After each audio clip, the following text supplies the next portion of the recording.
Hello, friends, and Trey and Eric, who already made me feel so self conscious about my voice. We are going to do progressivism today, and the worksheet you have goes along with the PowerPoint. I'm going to try and tell you what questions you can answer from each slide, so just pay attention.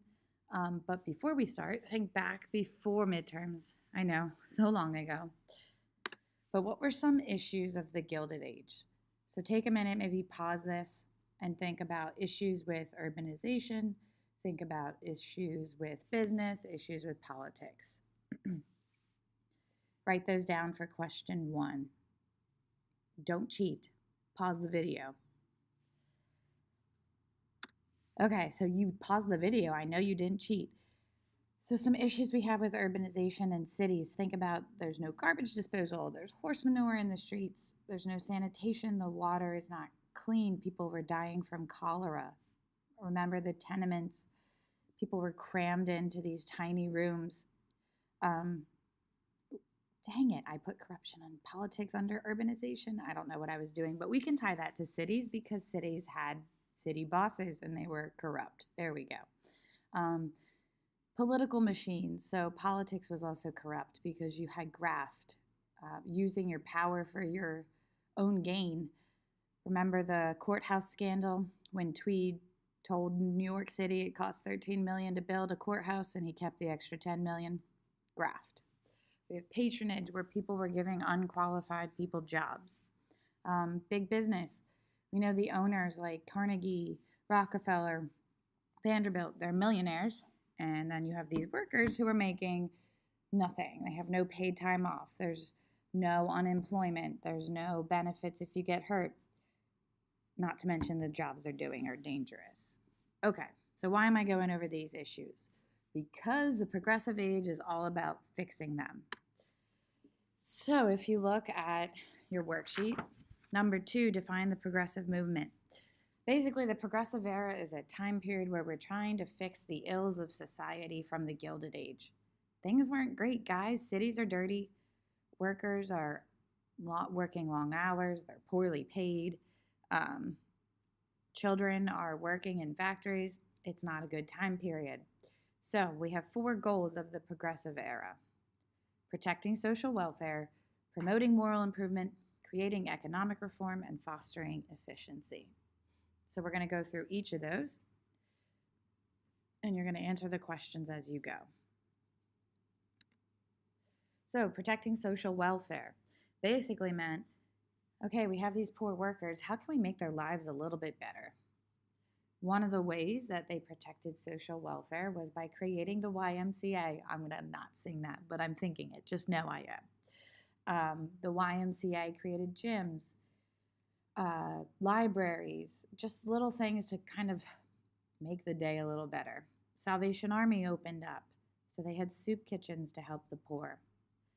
Part of also promoting social welfare was helping the workers, especially women and children. So a really important woman is Florence Kelley, who fought against child labor. So one of the things she helps get passed is the Illinois Factory Act, which prohibited child labor, and it also made women's hours shorter.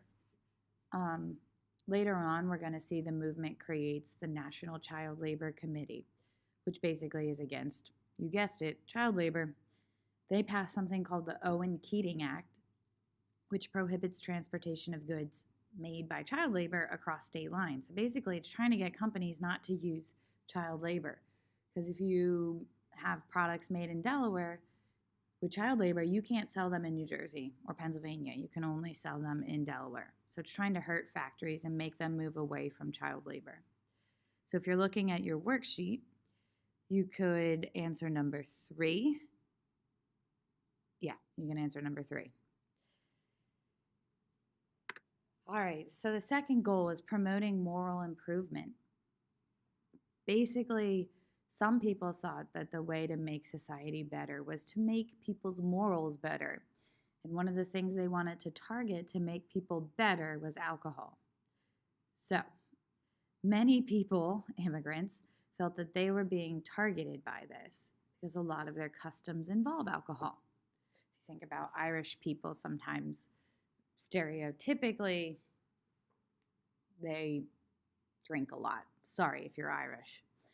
So, one of the things that is a goal of the progressive age and moral improvement is prohibition, banning alcohol. And women are going to lead the cause. So, we have two really important women that we need to know. So, Frances Willard is going to create the Women's Christian Temperance Union.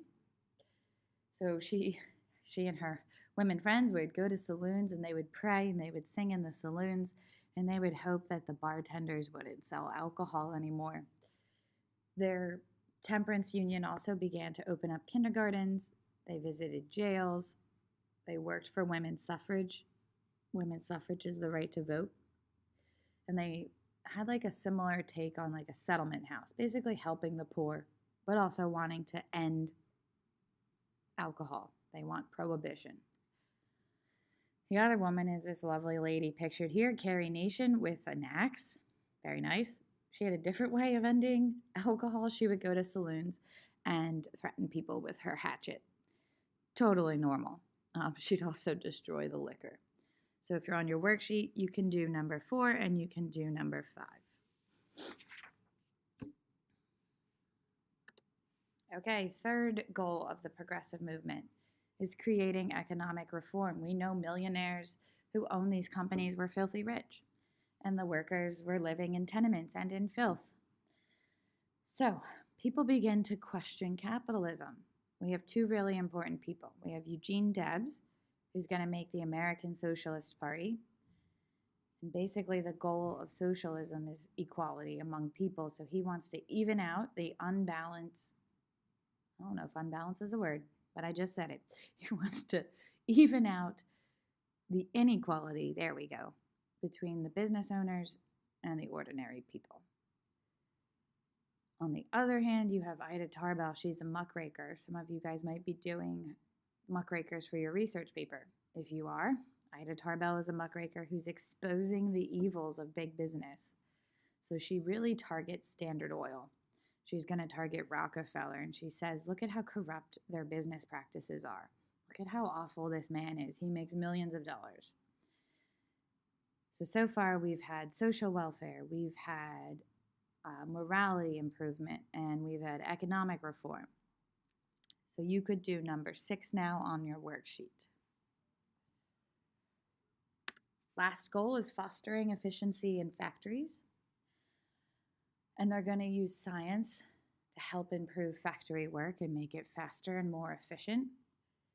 So one of the things we see during the progressive era is the Brandeis brief. Brandeis was a lawyer, and he uses science to prove that if women are working long hours, it is actually not beneficial to the factory owner because women get tired. Well, hold on. You're probably thinking just women. Men too, just so we're clear. All workers get tired after 12 hours. When you're tired, you make mistakes, and you're actually costing factory owners more money. So there's high costs of working long hours. So basically, they use science to convince factory owners, hey, it'd probably be better if you had shorter hours. They wouldn't make as many mistakes, and you wouldn't have to pay for them. The other thing that's created during the progressive era, it's called Taylorism, which is the idea of breaking down jobs into small, simple tasks. Basically the assembly line. Here's the problem. The assembly line treats you like a machine. Maybe you're turning a bolt hundreds and hundreds and hundreds of times an hour. So people become fatigued. People are injured from doing the same motion over and over and over again, and they're pretty miserable. So a factory owner, Henry Ford, comes up with a way to treat his workers a little bit better. He uses the assembly line, but he makes them happy by paying them way more. He pays them $5 a day, which is insane during that time. He also has them work less. He has them work 8-hour days. So because his workers are so happy, they're going to work very hard to keep their job because nobody else has a job like that at the Ford plant. Okay, so if you're looking at your worksheet, you can do number 7. And now we're going to head to political reform. So the progressive age also sought to end city bosses because we know they're corrupt. Remember Boss Tweed? Super corrupt. Basically taking the city's money for himself. Graft. So some of the things that come out of the progressive age. They work to end city bosses. They work to end those political machines and the corrupt utilities owners. So people who were providing electricity and water and transportation tended to be corrupt too. And instead, they're going to involve citizens more in government. So you could do nope, never mind. You can't do any on your worksheet. But now you can do number 8. So last thing we're going to talk about. Elections were also super corrupt. Political machines would stuff the ballot boxes and they would have people vote illegally, people who were dead. You had all these people who had been dead for 20 years and somehow they're casting votes. So, some ways that we are going to reform elections and the government and make the people more involved, give the people a voice in the progressive era. One of them is an initiative.